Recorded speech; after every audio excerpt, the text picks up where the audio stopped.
ерөнхий газрын даргын 2016 оны Б144 дугаар тушаалаар олон нийт цагдаагийн хамтын ажиллагааны төвөнд төлөвлөлт зохион байгуулалтын тасаг сүлд чуулга гэсэн бүтэцтэй үйл ажиллагаагаа явуулж байна.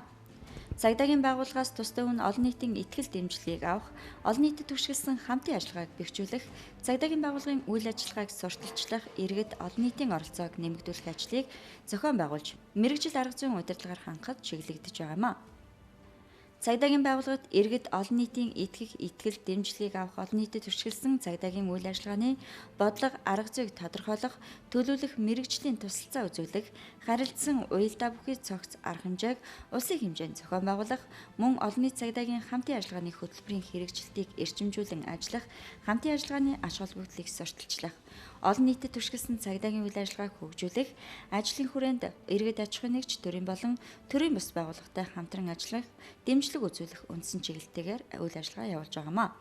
Мөн олон нийт цагдаагийн хамтын ажиллагааг бэхжүүлэхэд ач холбогд бүхий сургалт, сурталчилгааны болон соён гэгэрүүлэх ажлыг зохион байгуулах, иргэд олон нийтийн санал, хүсэлт, сэтгэл ханамжийн байдалд байнгын судалгаа хийлгэн, хэвлэл мэдээллийн байгууллагатай хамтран ажиллаж байна.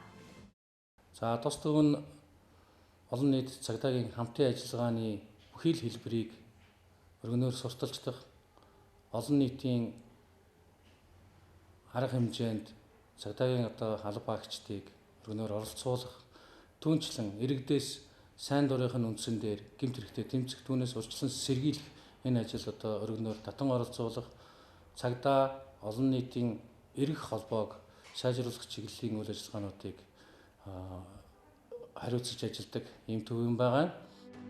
Цагдаа олон нийт хамтын ажиллагааны төв нь техник хэрэгслээр тоноглогдсон 400 хүний судалтай соёл урлагийн үйл ажиллагаа зохион байгуулах, их танхим, 50 хүний багтаамжтай сургалтын бага танхим, иргэдийг хүлээн авах үйлчлэх өрөөтэй. Цагдаагийн сүлд чуулга анх 1936 онд цагдаа сэргийлэхийн клуб байгуулагдсанаар үүссэн замналтай. Цагдаа сэргийлэхийн клубээс ардын жүжигчин Данзан, ардын жүжигчин төрийн шагналт Гомсөрөн, ардын жүжигчин Даштулан, Монгол улсын гавьяа жүжигчин Нямсран, Монгол улсын гавьяа жүжигчин Цэвэлма, их зохиолч Сонмын удвал зэрэг алдар цуутай олон арга уран бүтээлчид төрж гарсан төвхтэй.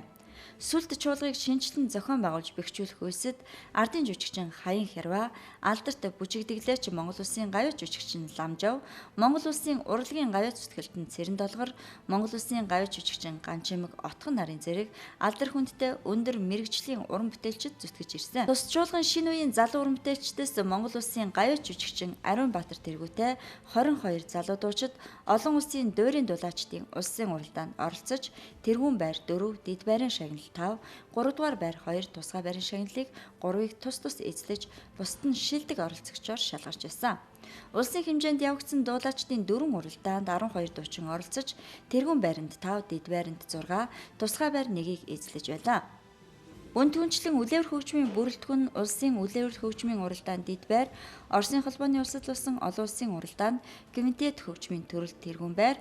Оросын холбооны улсын Бород улсад болсон дэлхийн амьсгал хөөмийн уралдаанд 3 хөөмич тэргүүн дэд байруудыг эзлэж байлаа. Чуулгын бүжигчид төрийн шагналт ардын жүжигчин Сэвждийн нэрэмжит бүжгийн улсын 4-р уралдаанд оролцож, дэглээч огш нь бүтээлээр дэд байр бүжигчид нь тэргүүн байрыг эзлэж Төв хөдөөгийн 37 театр, чуулгын уран бүтээлчдийг магнуулж байлаа. Сүлд чуулгын бүжигчид 2012 онд бүх ард түмний 3-р спартакиадад спортын бүжгээр тэргүүлж байсан юм а. Эдгээр амжилт нь манай уран бүтээлчдийн мэргэжлийн ур чадварыг чансааг илтгэж байна. Амжилт бүтээл гаргахын зэрэгцээ урын сангаа баяжуулж, үлээвэр хөгжмийн 150, дуулаачдын 210, үндэсний хөгжмийн 10 гаруй бүтээлийг тойруулж 20 гаруй бүжгийг шинээр тавьсан юм а. За олон нийт цагдаагийн хамтын ажиллагааны төв бол одоо 2 үндсэн бүтцтэй байгаа. Тэгэхээр нэг үндсэн бүтэд төлөвлөлт зохион байгуулалтын тасаг гэж байдаг. Тэгээд төлөвлөлт зохион байгуулалтын тасаг дотор олон нийт рүү чиглэсэн үйл ажиллагаа явуулдаг, олон нийттэй харилцах дүрэн мэргэжилтэн үйл ажилладаг байгаа. За сүлд чуулга гэж байна. Одоо манай уран бүтээлчид үйл ажиллагаагаа бас явуулдаг. Тэгэхээр олон нийт цагдаагийн хамтын ажиллагааны төвийн гол чиглэл бол ерөөсөө иргэдийн итгэл дэмжлэгийг авах. Өөрөөр хэлбэл иргэдийн итгэл дэмжлэгийг авах замаар цагдаагийн байгууллага иргэдтэй хамтран ажиллах, тэр хамтын ажиллагааг хөгжүүлэх, бэхжүүлэх, хөргөжүүлэх ийм одоо үндсэн чиглэлийг хариуцж ажилладаг байгаа. Цагдаагийн байгууллагын болон дотоодын цэргийн 90 жилийн ог тохиолдуулан улсын хэмжээгээр бүсчилсэн урлагийн үзлэг явуулж, нэгдсэн концертуудыг бэлтгэж, орон нутгийн цагдаагийн газар хэлтсийн ойг тэмдэглэхэд мэрэгжлийн тусалцаа үзүүлж, хууль зүйн албаны 100 жилийн ой зориулсан урлагийн тоглолтыг бэлтгэж, яамны 15 агентлаг газраас цагдаагийн ерөнхий газрын тоглолт 2 дугаар байрт шалгарч байсан юм. Олон арван авьяаслаг, уран бүтээлчид, албаагчид цагдаагийн байгууллагын үйл ажиллагааг иргэдэд сурчлах үйлсэд зүтгэж байгаа та бүхэндээ ажлын амжилт хүсэж Монголын цагдаагийн байгууллага үүсний 95 жилийн ой баярын мэндийг хүргэж байна.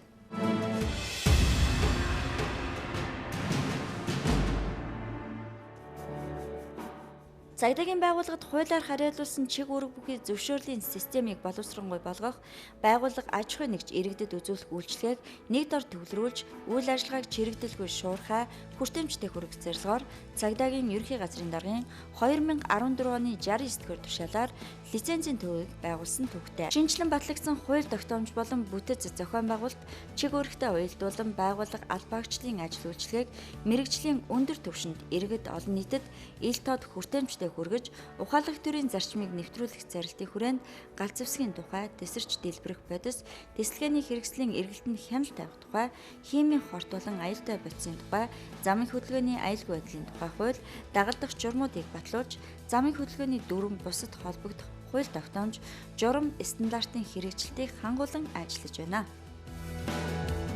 Цагдаагийн байгууллагад хуулиар хариалуулсан зөвшөөрлийн системийг боловсронгуй болгох, байгууллага аж ахуй нэгж иргэдэд хүргэх үйлчилгээг нэг цэгээс хүртээмжтэй хүргэх зорилгоор Цагдаагийн ерөнхий газрын даргын 2014 оны 69-р тушаалаар Цагдаагийн ерөнхий газрын харьяа лицензийн төвийг байгуулсан. Энэ тус төвийг байгуулсан нь түүхт 95 жилийн ойтой барьсан томоохон бэлгийн нэг болж байна. Мэдээллийн технологи шуудан харилцаа холбооны газраас хэрэгжүүлж байгаа төрийн үйлчилгээг иргэдэд шуурхай зардал багатай хүргэх, цахим болон мобайл технологид суурилсан програм хангамжид нэгдсэн үйлчилгээний портал систем хөгжүүлэх төслийн хүрээнд Цагдаагийн ерөнхий газрын лицензийн төвөөс иргэдэд үзүүлж байгаа тээврийн хэрэгсэл жолоодох эрхийн шалгалт авах, үнэмлэх олгох, жолоодох эрх сэргээх, жолоочийн үнэмлэх солих, жолоочийн лавлгаа гэсэн 6 үйлчилгээг цахим хэлбэр шилжүүлэх ажил хийгдэж, мэдээлэл технологийн паркт 2015 онд нээлтийн үйл ажиллагаа зохион байгуулж, иргэдэд түүц машин www.e-засагцэг-ийн сайтаар дээрх үйлчилгээнүүдийг бүрэн авах боломжтой боллоо. Мөн дээрх төслийн хүрээнд тус төвөөс иргэдэд олгодог тээврийн хэрэгсэл жолоодох эрхийн лавлгаа, жолоочийн зурагтай лавлгааг төрийн үйлчилгээний захин машинаас авах боломжийг бүрдүүлж 2015 оноос иргэдэд олгох үйлчилгээг нэвтрүүлээд байна. Хууль зүйн амны харьяа агентлаг байгууллагуудын эрхлэх асуудлын хүрээний хууль тогтоомжийг иргэд олон нийтэд мэдээлж сурталчлах, үндсэн чиг үүргийнхаа дагуу иргэдэд тодорхой үйлчилгээ үзүүлэх, иргэдийн санал хүсэлтийг авах, холбогдох хууль тогтоомжийн чиглэлээр иргэдийн эрх зүйн мэдлэгийг дээшлүүлэх зорилгоор хууль тогтоом сурталчлах нэгдсэн арга хэмжээг нийслэлийн Баян зүрх дүүрэг, Жуукийн хөшөө, Баянгол дүүрэгт Өргөө кинотеатр, Сонгон хайрхан дүүрэгт Соём кинотеатр, Сүхбаатар дүүрэгт Чингисийн талбай, Чингэлтэй дүүрэгт Тусгаар тохиолдлын талбай, Хангуул дүүрэгт Соёлын төвийн байрны урталд тус зохион байгууллаа. Лицензийн төвөөс мөн гэрээт хувийн харуулах хамгаалтын үйл ажиллагааг эрхлэх аж ахуй нэгж байгууллагыг Цагдаагийн байгууллагын туслах тоо бүртгэлийн заавар журамд заасан маягт бүртгэлийн дагуу бүртгэлжүүлэх чиглэлээр нутаг дэвсгэрийн Цагдаагийн байгууллагыг мэрэгжил арга зүйгээр хангаж хяналт тавьж мэдээллийн сан үүсгэх, техник мэдээллийн технологийн нөхцөлийг бүрдүүлэх ажлыг мэдээлэл технологийн төвтэй хамтран зохион байгуулж, гэрээт харуулах хамгаалтын байгууллагын бүртгэлийн системийг 2015 оны 11-р сарын 20-ны өдөр ашиглалтанд хүлээн авч сан бүрдүүлэх ажлыг зохион байгуулж байна. Энэ нь болохоор хуучин тесттэй байгаа буюу гар авдаг гэсэн ажлыг маань захимжуулж ковидд оволдог гэсэн бол иргэд маань захим хэлбэр буюу ковидд шалгалт авах бүрэн боломжийг хангацсан. Энэ ажлыг хэрэгжүүлэхэд хууль зүйн ам болон Цагдаагийн ерөнхий газрын удирдлагуудаас бол маш их дэмжсэн. Одоо энэ онд багтаагаад бид хөдөө орон нутгийн зарим аймагуудыг энэ захим хэлбэршилжүүлэх ийм зорилттой ажиллаж байна. Тус төвн үйл ажиллагаанд Цагдаагийн албаны тухай хууль, Цагдаагийн байгууллагын туслах тоо бүртгэлийн заавар журамд заасны дагуу 6 төрлийн бүртгэл мэдээллийн санг хөтлөж байна. Замын хөдөлгөөний аюулгүй байдлын тухай хуулийг 2015 оны 9-р сарын 1-ний өдрөөс мөрдөж эхэлснээр хууль зүйн сайдын 2015 оны А186 дугаар тушаалаар тушаалын хэрэгжилтийг хангах зорилгоор Хатан Эрдэнэ төрийн бус байгууллагын тэгш зам төслийг хэрэгжүүлэх, хамтран ажиллах тухай гэрээ байгуулан 100% хөрөнгө оруулалтаар сургалт зохион байгуулах, замын хөдөлгөөний хууль дүрмийн цахим шалгалт авах, 40 компьютер техник хэрэгсэлтэй танхимыг байгуулан нээж, хууль зүйн яам цагдаагийн ерөнхий газрын удирдлагуудыг оролцуулсан юм а. Анхны ардчилсан сонгуул болж байнгын ажиллагаатай парламент байгуулагдсны 25 жилийн ог тохиолдуулан өршөөл үзүүлэх тухай хууль 2015 оны 8 дугаар сарын 11-ний өдрөөс эхлэн дагаж мөрдөхөөр зохицуулсантай холбогдуулан хуулийн хэрэгжилтийг хангах үр бүхий ажлын хэсгийг цагдаагийн ерөнхий газрын даргын 2015 оны 9 дугаар сарын 7-ны өдрийн тушаалаар байгуулсан. Өршөөл үзүүлэх тухай хуулийг хэрэгжүүлэх зорилгоор эрүүгийн хууль болон захиргааны шийтгэл ногдуулах шийдвэрээр тээврийн хэрэгсэл жолоодох эрхээ хасуулсан давхарцсан тоогоор 81451 жолоочийн мэдээллийг жолоочийн мэдээллийн сангаас шүүн гаргаж улсын хэмжээнд тээврийн хэрэгсэл жолоодох эрхээ сэргийлсэн давхарцсан тоогоор 52938 иргэний жолоодох эрхийн үнэмлэх нөхөн олох материалыг хүлээн авч 1885 иргэнд жолоочийн төр зөвшөөрөл 25267 жолоочийн үнэлэхийг шинээр хэвлэн олгож тус төвийн санд хадгалагдж байсан 8776 жолоочийн үнэлэхийг буцаан олгож эрх хасах ял шийтгэгдсэн 1043 ялтнаас жолоочийн бүртгэлийн санд бүртгэлтэй 896 ялтны эрхийг сэргээж хүчинтэй төлөвт жолоочийн бүртгэлийн санд бүртгэлгүй боловч шүүхээс эрх хасах нэмэгдэл ялаар шийтгэгдсэн 147 иргэний шинээр жолооч болох хоргийг цуцлсан байна. Ерөнхий газрын лицензийн төв маань байгуулагдаад одоо 2 дахь жилийнхаа 2 дахь жилдээ үйл ажиллагаа явуулж байна. За манай төв маань одоо зөвшөөрлөлийн хяналтын хэсэг, мэргэжлийн хяналтын хэсэг гэсэн үндсэн хоёр хэсэгтэй байгаа. За мэргэжлийн хяналтын хэсгийн чиглэлээр болохоор тээврийн ёс жолоодох, эрхийн шалгалт авах, үнэлэх олгох, эрх сэргээх үйл ажиллагааг хариуцсан гүйцэтгэж байгаа. За зөвшөөрлөлийн хяналтын хэсгийн хувьд бол одоо галц зэвсэг мөн дээр нь одоо галц зэвсэгтэй адилдах хэрэгсэл нэг бүрийн болон хамгаалах тусгаар ажлыг улсын хилээр нэвтрүүлэх зөвшөөрлийг олгож байгаа. За мөн одоо замын хөдөлгөөний аюулгүй байдлыг хангах чиглэлээр одоо тээврийн ижил тусгай дуут болон гэрэл төхөө тавьж хэрэглэх, мөн одоо тэсэр дэлбэрэх болон аюултай ачаад тийш тээвэрлэх, тээврийн хэрэгсэлд холбогдох зөвшөөрлийг өгж байгаа. Улаанбаатарын хэмжээнд давхарцсан тоогоор замын хөдөлгөөний хууль дүрмийн шалгалтанд 43813 хүн шалгагдсанаас 18713 хүн, авторомд 39953 хүн шалгагдсанаас 25886 хүн, замын хөдөлгөөний жолоодлогын шалгалтанд 16795 хүн шалгагдсанаас 14307 хүн тэнцсэн байна.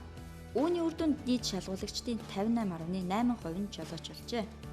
Галц зэвсгийн тухай хууль заасны дагуу Монгол Улсын иргэн хуулиар хориглоогүй галц зэвсэг улсын хилээр оруулж ирэх хүсэлт гаргасан 303 ан агнах зорилгоор гадаадын иргэнийг урьсан иргэн хуулийн этгээд нь түүний галц зэвсгийг улсын хилээр нэвтрүүлэх хүсэлт гаргасан 107 уралдаан тэмцээнд оролцох зорилгоор галц зэвсгийг улсын хилээр гаргах оруулах зөвшөөрөл хүссэн 38 спорт буудлагын холбоо галц зэвсэг худалдан авах хүсэлт гаргасан 299 иргэн хуулийн этгээдэд тус зөвшөөрөл олгожээ.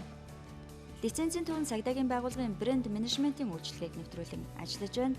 Тус төвийг байгуулснаар иргэдэд хүргэх үйлчилгээг зориултын үйлчилгээний танхим, мэргэжлийн боловсон хүчин харилцааны өндөр соёлтой бүртгэлийн ажилчид түргэн шуурхай үйлчилдэг болсон. Төрийн үйлчилгээний түүц машинаар иргэд тус төвийн үйлчилгээг аваснаар чирэгдэлгүй бага зардлаар өөрт ойрхон төрийн сүлжээг ашиглах боломжоор хангагдсан юм. Төвийн албаны мэйл хаягаар шүүхийн шийдвэр гүйцэтгэх ерөнхий газрын хот орон нутаг дахь алба хэсэгтээ шууд харилцан шүүхийн шийтгэх тогтоолыг хүлээн авч хариу мэдэгдэх болсон гадаадын улс орнуудад амьдарч байгаа Монгол улсын иргэн тус улсад орших элчин сайдын ямаар дамжуулан жолоочийн лавлгаа авах боломжоор хангагдсан юм а.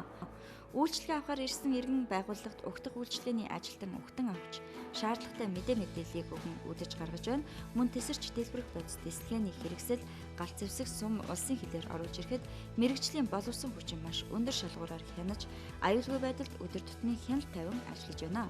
Цагдаагийн байгууллагаас иргэд байгууллагад үзүүлэх лавлгаа, мэдээлэл, бүртгэл, зөвшөөрлийн үйлчилгээг нутаг дэвсгэр орон зайг үл харгалзан цахимаар түргэн шуурхай хүртээмжтэй бага зардлаар нэг дороос үзүүлж байгаа үйл ажиллагаа нь брэнд менежмент болж байна.